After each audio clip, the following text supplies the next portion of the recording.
இப்போ உங்களுக்கு ஒன்று காட்டுறேன், அதை பாருங்க. அது ஒரு பக்கா ப்ரொஃபஷனல் டிசைனர் பண்ணதாவே இல்ல ஆக்சுவலி. நான் அத பார்த்தோனே பயங்கர ஷாக் ஆயிட்டேன். சரி ஓகே, இட்ஸ் ஹேப்பன். நம்ம இன்னும் கொஞ்சம் கிளியரா இன்ஸ்ட்ரக்ட் பண்ணலாம் அப்படின்னு சொல்லிட்டு ஈச் அண்ட் எவ்ரிதிங் நான் கிளியரா இன்ஸ்ட்ரக்ட் பண்ணிட்டு இருக்கேன்.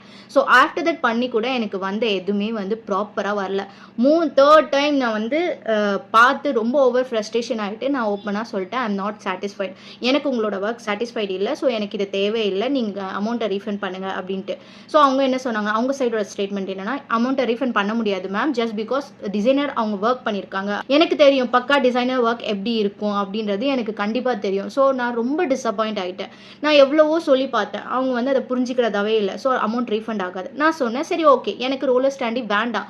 ஏன்னா நான் இவ்வளோ மணி ஸ்பெண்ட் பண்ணி அதை வாங்குறதே ஒரு இம்பேக்ட்காக தானே தவிர எது வேணாலும் வாங்கிக்கலான்ற காம்ப்ரமைஸ் நான் பண்ண மாட்டேன். ஸோ எனக்கு வேண்டாம், நீங்கள் அமௌண்ட்டை ரீஃபண்ட் பண்ணிடுங்க. நான் ரீஃபண்ட் பண்ணிடுங்கன்னு சொல்லி கேட்கும்போது இல்லை ரீஃபண்ட் பண்ணவே மாட்டேன்.